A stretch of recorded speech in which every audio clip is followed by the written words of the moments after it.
All right, guys, welcome back. We're now in week 5. That's almost a third of the semester done. And so hopefully you've been enjoying the class so far. Last week you guys watched some Korean films. Hopefully you like those. They're not really new, but definitely still relevant and pretty good films overall. So hopefully you enjoyed that. But today we're here to look at some of the films that you watched, a little Korean film overview. The image here, and maybe you guys are fans, Train to Busan, which was, I think, on Netflix, maybe last year or the year before. Very successful film. So much that it's gotten a sequel, Train to Busan 2. And, who doesn't love zombies? So, South Korea, you'll get some of the highest production value film that comes out of East Asia. If you read the article that I had on the short history of Korean film, you'll see that very early they learned on the importance of budget in terms of making a good film. Some of which they learned from the success of Hollywood films. So Korean films are definitely up there in terms of quality in terms of films from East Asia. So let's get started. And I believe we're going to start with 200 Pounds Beauty. Yeah, so this was supposed to be a film about how what's inside is more important than the outside. I really believe that was the intended message. And so we start to see things, strict Korean beauty standards that are established by the entertainment industry, cosmetic, fashion industry.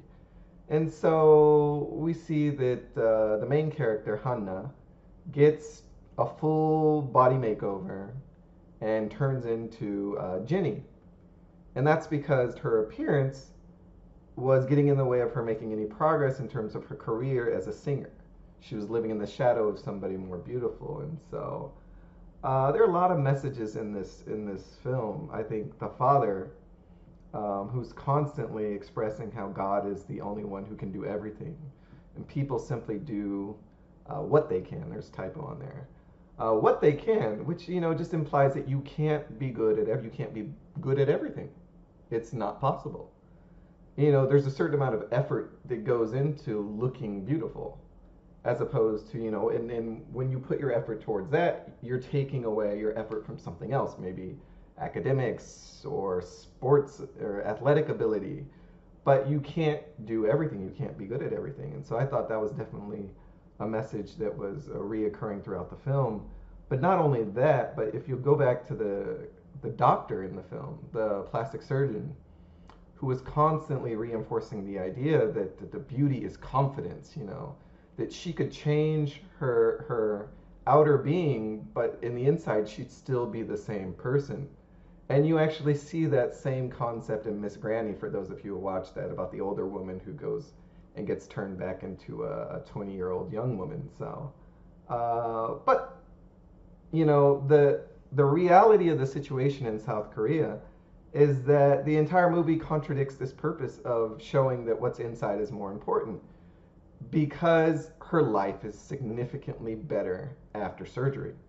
She gets her career. You have the hilarious exchange when she gets into the car accident, and after the guy sees how beautiful she is, he's willing to take responsibility for the accident, even though it was 100% her fault, from behind. He's bleeding and still taking responsibility. And this is all exaggerated, but it's funny because everyone is aware of this concept that the more beautiful you are, the better you'll be treated in society. And so, definitely the message, I think, is being undermined by just the reality of the Korean situation. So let's move on here. So we're talking about a little history of cosmetic surgery in South Korea. It's always the United States' fault, but we went in with good intentions. So here we go. After the Korean War, the U.S. is going to offer free constructive surgery to war victims. And so one of the main people responsible for this effort was a man named David Ralph Millard, who's the chief plastic surgeon of the U.S. Marine Corps. And so, he originally went in there to fix, injuries caused by the war. But after that, people saw what he was able to do, and then he began to receive requests to alter their eyes. There was something that people in East Asia admired about the Western eyes, and in particular the double eyelid. people started to desire Western features and saw that it was possible through cosmetic surgery. And so Miller did comment on this. He said, the absence of the double eyelid produces a passive and stoical and unemotional manner of the Oriental. If there was, it's a very offensive statement. We don't use the word Oriental anymore. Don't do that. It lumps all of what is not West into one category. And so they call this process of taking and creating Western features through cosmetic surgery occidentalization. And if you didn't know, the Occident is the opposite of the Orient. And so, yeah, we don't use Oriental anymore. Even though they still sell Oriental top ramen in stores today. It's the blue one. But anyway, moving on. Oh, but you see the pictures here as well. I don't think the double eyelid is that big of a deal, but I've had friends from East Asia argue heavily against that statement. So we'll leave it at that. All right. So this is something that's really strange because Korean society is traditionally Confucian. A lot of the ideas and the rules of society are based on these very old Confucian values. And so a Confucian society generally is going to emphasize respect for parents, respect for the elderly. And where do you get your appearance from? You get your appearance from, of course, your parents. And so I'd like to ask you then, how is it okay to alter what comes from your parents in such a society? Is that what seems like it would be the ultimate form of dishonor? Or just very disrespectful to your parents who have blessed you with the way that you look, and you want to change that. And so I had to wrap my mind around this. It was really difficult to try to figure out what's the thought process? How did this happen? Especially given the fact that, tattoos, that kind of alteration of the body is definitely heavily stigmatized in East Asia. But that has more to do with just the underground crime world and, association with tattoos. But this is what I came up with. So Confucius encouraged self-cultivation. True virtue was achieved through constant effort to achieve self-cultivation. But he mainly was suggesting that people do this through education. So you'd study. You were a lifelong student, constantly cultivating yourself, becoming a better person. And that was what true virtue was. But if you take it out of context, self-cultivation just in general is important. And self-cultivation to me, not just mentally cultivating yourself, but physically cultivating yourself. And so Confucius also advocated for a harmonious society. And so that kind of resulted in what we call the collectivist society, where people have the same ideas of what is right, what is wrong, what is good, what is bad. And so maybe this has a lot to do with why it's okay. It's just, and we'll talk about the cycle of, how we got to this, how South Korea got to this point of where, it's just so prevalent in society. But this is kind of what I think is going on here. Even though it really goes against the values, from a certain perspective, it does work. So, here it is. So K-pop in the never-ending cycle. So this is all going to start with K-pop and K-drama stars. And so around 2006, that's when the movie came out. It was kind of still not so acceptable to be open about your cosmetic surgery. And as you saw in the response, when Jennie's finally open about it, people find out there's this negative response.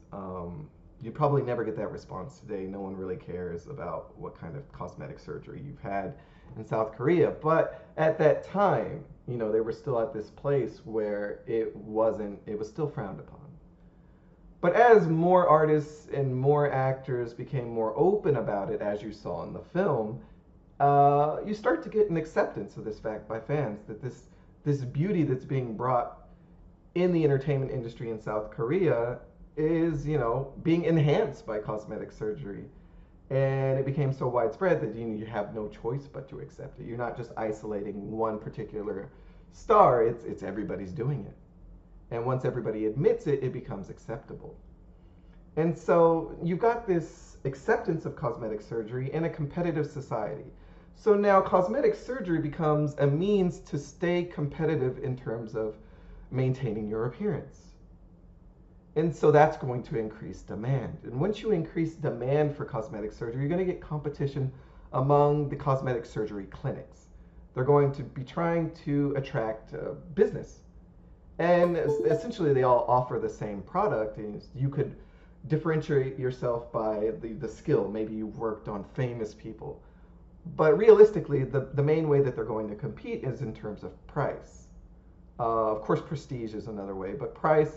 So this competition is going to drive price down. And when price is gone down, it becomes more accessible to everybody else. And when something is readily available, readily affordable, the standard of beauty then becomes that incorporates cosmetic surgery. And thus, what made you different before, I'm talking about cosmetic surgery, what made you stand out before is now the very thing that will make you the same as everyone else. Um, and I had a student from South Korea, exchange student, who was very open about this. And I mentioned, I thought, wouldn't people, there's these surgeries have recovery times. You have bandages on your face, and high school girls get these surgeries. And I asked, well, wouldn't you be made fun of for going to class with bandages on your face? And she told me with the most straight look on her face, the straightest look I've ever seen. She said, all the girls in the class have bandages on their faces. And in fact, you might stand out by not having a procedure done. And so that was really eye-opening, and I'm sure maybe that might have been an isolated case. I'm not really too sure, but I do know that a lot of girls, a lot of people in general, towards the end of high school start to get these procedures done as a way to stay competitive in the job market. All right, so let's move on here. So here are just some comments about plastic surgery. So for some famous K-pop groups, this particular individual, our job requires us to give joy and entertain a lot of people. It is impossible to do that if you are not pretty. And that's an interesting take on the entertainment industry, because realistically, it's not like that in the United States.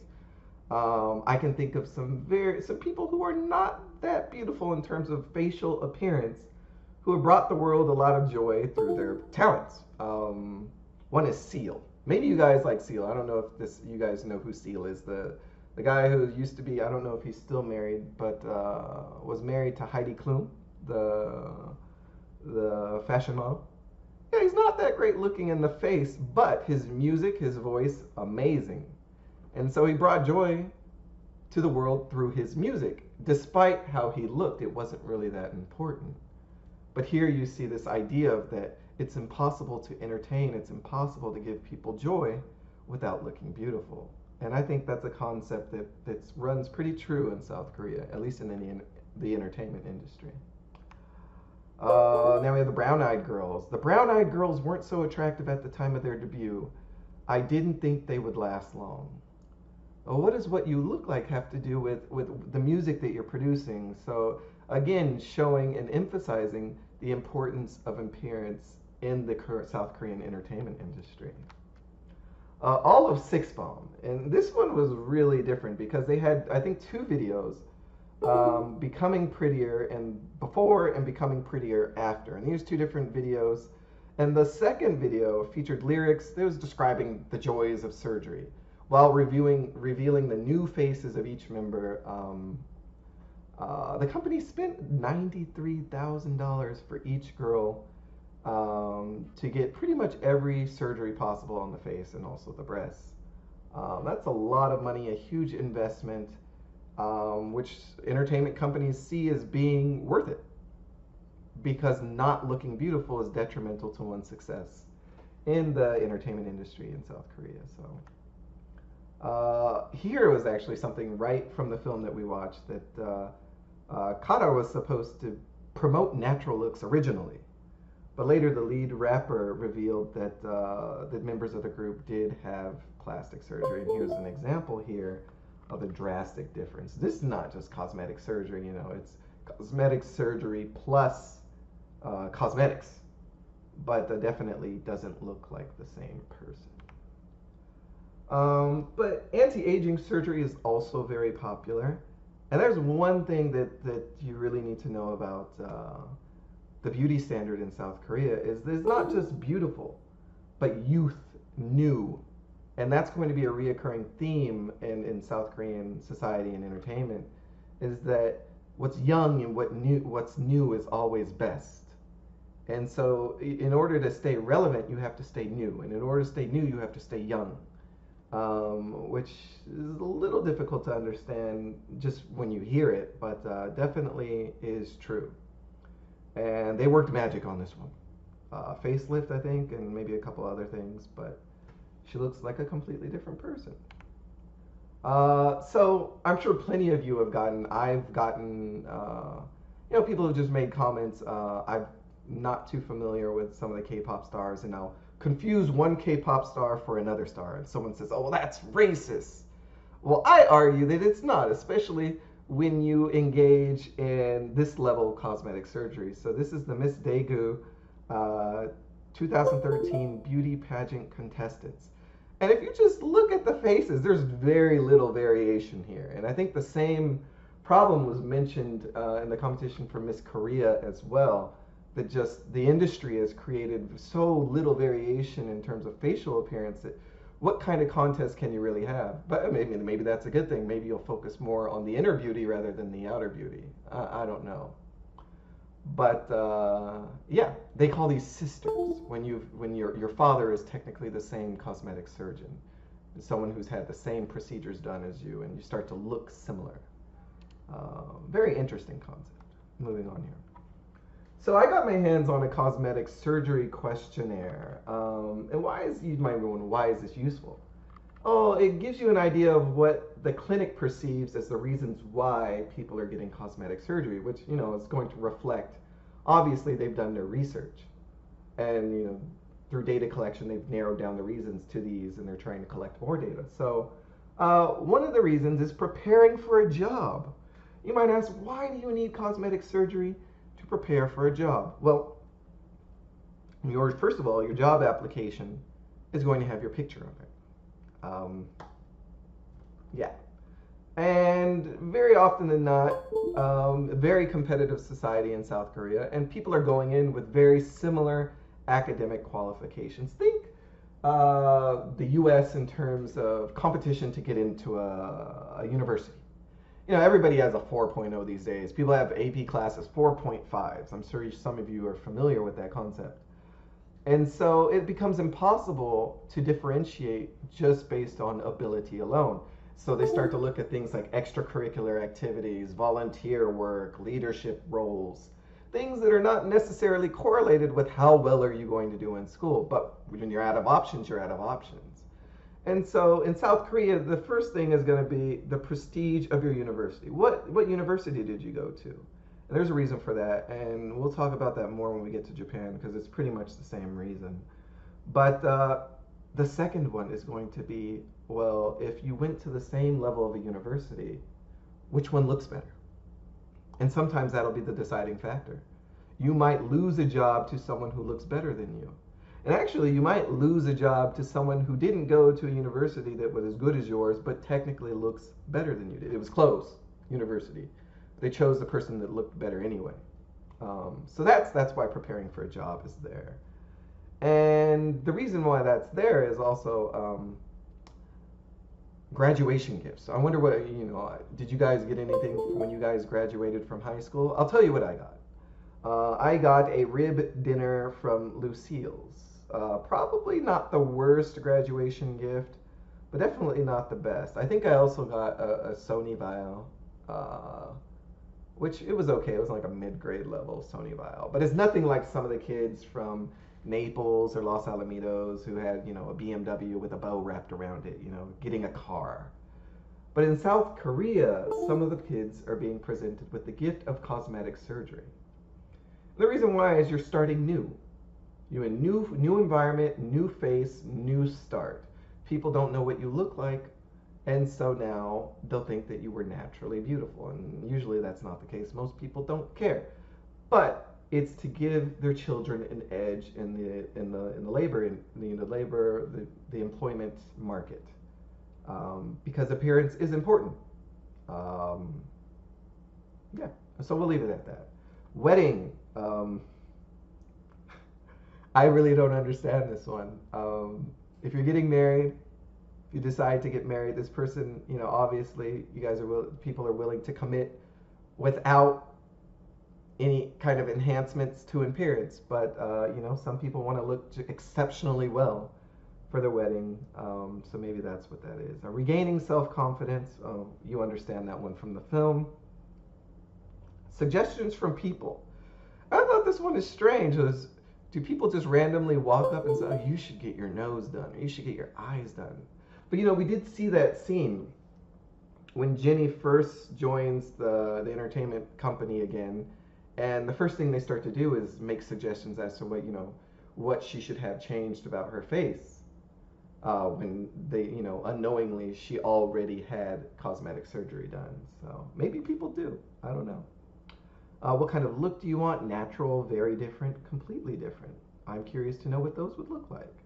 Which entertainer do you most want to resemble? I thought it was a joke when people said that they had a catalog of celebrity facial features on a computer for you to search through, but it turns out that it's actually pretty true. Do you have any other friends who are considering plastic surgery? How many? One. Notice how 0 is not an option. I guess they assume that you have at least one other friend considering cosmetic surgery. And many. We stop at 5 and we jump right to many. And here's the most interesting one. If you get the result you want from plastic surgery, what's the thing you want most to do? Upload a selfie without using Photoshop. I didn't know that people were editing their own photos. I thought people used filters, but maybe the question here is a little outdated. Get a lover. Okay. Find a job. That's depressing. Enter a competition for face beauty. Yeah. I think we're just leave that one alone. We're gonna move on here. So here is data's a little outdated from 2011, but that's not the point of this. The point is to show what procedures are being done most in South Korea. And so if you look carefully, you'll see that skin and hair by landslide are the most common procedures in South Korea. And then you start to look at facial and fat are about the same. I think face maybe wins out by a little bit, but compare that to the United States where you get skin and hair, face not so much. I guess we don't care. I thought fat would be larger for us, just a little too much McDonald's. But breast definitely larger than the others, disproportionate, but not entirely acceptable in the United States yet. People aren't too open about that. Greece, shocked. I don't know anything about Greece, but it's right up there with South Korea. So, moving on.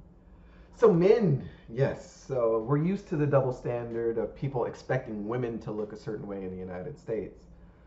But it turns out that there's a male beauty standard as well, and I don't think it's as heavily enforced or expected of men as it is of women, so you still have that disparity. But there is an expectation for men, and it does matter. So here you see this magical transformation. That's beautiful. Definitely worth whatever money he paid to have that done. So male cosmetic surgery. What they're going for is the K-pop look, the K-drama look, pretty boy looks, but with a macho physique. So you don't want to be like super buffed out where the only thing you can wear is a tank top all the time. You want to be able to fit in a nice tailored suit, but at the same time be toned and have a very beautiful face. Almost to the point where you probably look more beautiful than your girlfriend, your Korean girlfriend. So common procedures for men, you get the rhinoplasty, or nose job, eyelid surgery. Same thing applies for men. Facial contouring, which is actually going to be a South Korean specialty. This is when they saw down your jaw. If that doesn't sound painful, that sounds like something out of the movie Saw. They're like, just gonna saw down your jaw. It's really. But body contouring is shaping the body. Six-pack surgery. I don't know if they called it that, but that's what I called it, six-pack surgery. I don't know if there's official a cosmetic surgery term, but yeah, six pack surgery, probably liposuction or something, but breast reduction surgery as well. And then hair transplants. But yeah, it's a lot. That's a lot. It's a lot of procedures. So here's some statistics on the plastic surgery market share. So you look at the world share; it's at 21 trillion, and 5 trillion of that, almost 1/4 of that, is going to be made up of South Korea alone, which is crazy. And it's benefited the country overall in terms of economics. The economy has gotten much better through medical tourism. Just it's much cheaper to get procedures done due, like we were talking about earlier, the competition driving down affordability and then accessibility. And so there are a lot of people who travel to South Korea purely to get a procedure done. And actually, I know someone personally who had a weight loss surgery done here and then went to have the excess surgery to do something about the excess skin done in South Korea and saved a lot more money and got a little vacation in the process. So I think a lot of people see it as a win-win situation there, and that's definitely helped the South Korean economy. Uh, I'm sure you could guess that most of the people visiting South Korea for this type of activity those people are coming from China, especially given the recent rise of the extremely wealthy class in China. They've just got money to invest in that kind of thing. So, plastic surgery and beauty standards. So, just in general for women, eyes and nose surgeries, eyes to larger double eyelided eyes, like we talked about, famous for facial bone contouring. We talked about earlier as well, gender bias, that women are held to a higher standard. And then plastic surgery is a common graduation, new start, new face. Because meeting beauty standards is of course, going to increase job opportunities. And then on those, again, about the plastic surgery tourists, you're getting 72% for women and then 28% men, which is a lot higher than I thought it would be. So, very interesting. So, on the cosmetics, this is very short, but just the Korean look. Maybe this is due to the success of K-pop and the Korean wave, Korean dramas, but there's YouTube videos now on how to look Korean with makeup. And so it's made Korean cosmetics so popular, Nature Republic and everything. In 2017, so the cosmetic market production was 13 billion US dollars in South Korea. And over half of that was on a facial skincare alone. And that's all because young is new, and new is the best culture. So people think that young is new, and the best thing that you could be is new in South Korea. And that definitely says a lot about how competitive the society really is. To the point where men are putting on makeup, anti-aging products, skin treatments, creams to keep their skin smooth. I'm thinking about looking into it. You know, my skin's not that great, but I've heard, from a couple of South Korean friends, men actually, that it is salvageable. So we'll see. It's not cheap, so I'm gonna have to save up a little money, but definitely might become the new standard one day, and I want to stay ahead of the game. All right, let's move on. So we're going to talk about penny pinchers a little bit, just a little bit. The main character's existence in this is to contrast the imbalance of South Korean work culture. So if you didn't watch the film, it's about basically, in the description they called him a loser. So a guy who just can't find a job, and he swindles his mom out of money. To give you an example, he says, "Oh, they charge you for putting in a job application." And says, "I need this amount of money," and his mom says, "Oh, that won't be enough. I'll give you $1,000." He's like, "Mom, you're a genius." So he's constantly swindling his mom out of money, but eventually one day she just cuts him off. I don't remember what happens or what the reason was, but she cuts him off, and so now he's not getting support from his mom, and he can't find a job. And so the other protagonist is a girl who basically is meant to represent the extremity of the Korean workforce. because she's only concerned about what she should do, which in this case is make money. And so she's obsessed with saving money. She's very frugal. She'll sell things that other people have thrown away. But yeah, there's this real imbalance of everyone doing what they should do and not enough people doing what they want to do, which, as you can imagine, it could have, some very devastating mental health effects. But in the beginning, there's also the issue that we talked about of young people being unemployed. And actually, in 2015, youth unemployment was the highest that it had ever been in 16 years. So the future is not so bright for young people in South Korea. And we're going to talk about that a little more. So you thought it was bad that you had to take an exam to get into college. Well, in Asia, more often than not, larger companies will have a job entrance examination that people study for hours. So you thought your study days were over? Not quite. But 11% of youth age 15 to 29 are unemployed, and that actually is 3 times higher than the overall unemployment rate. And people have speculated that this has been due to the fact that conglomerates, I forgot what the Korean word is, chaebol or something like that, these huge companies that control a lot of the major industries in South Korea abuse small businesses. They offer these unfair contracts, and you can't really say anything as a small business because that's your only option. And so because they're being abused and mistreated in terms of, fairness of contracts, new companies are bringing in very little revenue. Startup companies are bringing in little revenue. So they're not able to expand. They're not able to offer new jobs. And the government has made an effort to really create a lot of new jobs in South Korea. But realistically, the government states that it's the job of businesses to create jobs for the public, not the government. And another problem that, a reflection of this problem is that the average age for job in South Korea, the first job for men, is 33 years old. And I'm sure many of you, by the time you reach 30, will have had at least 5, maybe 4 or 5 years of real job experience. To go into a job 33 years old with no job experience, that is just really bad. And women, you have at 28 years. And the difference you see is probably due to the mandatory military service that men have to do for 2 years. All right, moving on. So penny pinchers and the company man both deal with South Korean work culture.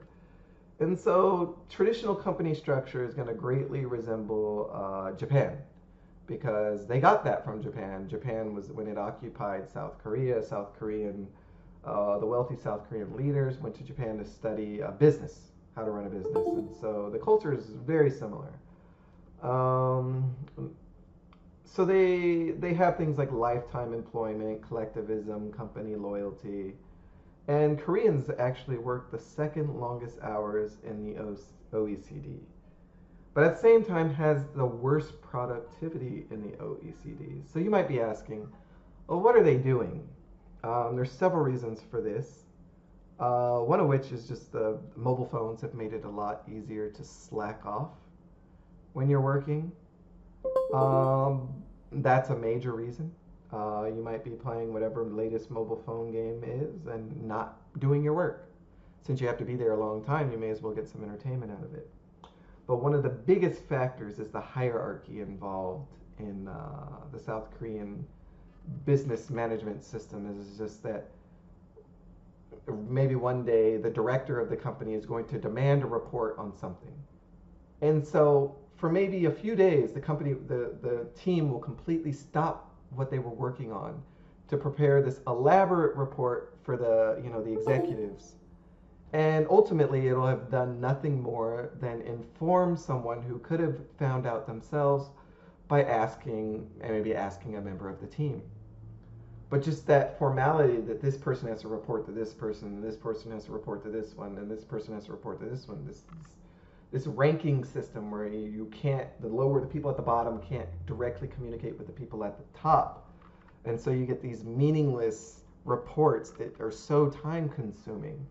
that I think is definitely hurting the productivity in South Korea. In addition to all of the socialization that goes on between coworkers after work in terms of drinking and things like that. But not just that, but the art of looking tired, the art of looking busy in South Korea. To look busy means that it's to be admired, to be respected. If you look tired or you look busy, people have more respect for, oh, this person's working hard. And when in reality, maybe they actually aren't. So a lot of people put on the facade of I'm busy, I'm working hard, when really they aren't. And so I think this has a lot to do. This is affecting productivity in South Korea. Average annual working hours in OECD, you have Mexico at the highest. Do not ask me why. I don't know. But you have Korea at 2,113 hours per worker. That's a lot. That's a lot more than the United States. We're looking at about 350 more hours than the rest of the countries following South Korea.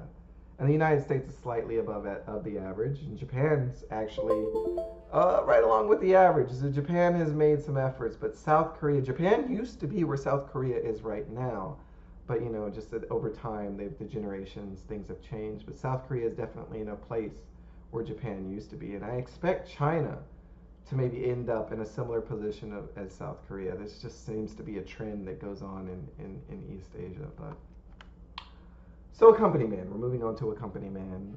We're almost done here. So he betrays his company, which is involved in assassinations, just in case you didn't watch it, by not carrying out an order to kill. But he's not fired. Why is he not fired? Because his experience and skill set is invaluable. So remember, this man has been working for the company as long as he started working. Usually in South Korea, and East Asia in general, people work for the same company for 40 years. Very few people change jobs. And so these people are highly specialized and they're very good at what they do. And so the recent trend in the labor market has been to make experienced people work harder instead of training new people. You save money and you get better work from the experienced people. You don't have to put up with new people making mistakes or anything like that. Although training new people in the long run would probably be better. You know, people are looking at short-term profits and short-term gains. So the protagonist becomes fond of the mother of his former target, who's featured, you see here in the picture. Not the mother, but the target. And so he starts to think that he wants to leave the company to have a different life. And I guess the metaphor here is that in order for him to have this normal life, to have this family life, that he has to pretty much kill the company to separate himself from it. And this really does deal with the sacrifices that are involved with being a company man in South Korean society. We were just talking about work hours. How do you have a family? How do you have time to have a family, to have a life outside of work when you're working that much? And so definitely illustrating the problem that still exists in just the South Korean labor market today. But they are trying. So in February 26, 2018, the National Assembly Committee agreed to reduce the 68-hour work week. 68 hours. 68 hours. That's not even counting overtime. I don't work 68 hours in a week. To 52 hours a week. 50, because that's a lot. They dropped it, 16 hours? It's a lot of hours. Almost a day. Almost saved them a day. Starting in July. Exceptions are going to be health and shipping related services. So too bad for those guys. And they also made some changes to holiday pay. Less than 8 hours is going to be 150%. Greater than 8 hours, you're going to get 200% pay. It should have been that way to begin with. But they do have, like we said, the second longest hours among OECD countries. Second to Mexico, which is number 1. And so that is it for the lecture this time. Hopefully you enjoyed the films, and I'll see you next time with a bit of K-pop. Bye-bye.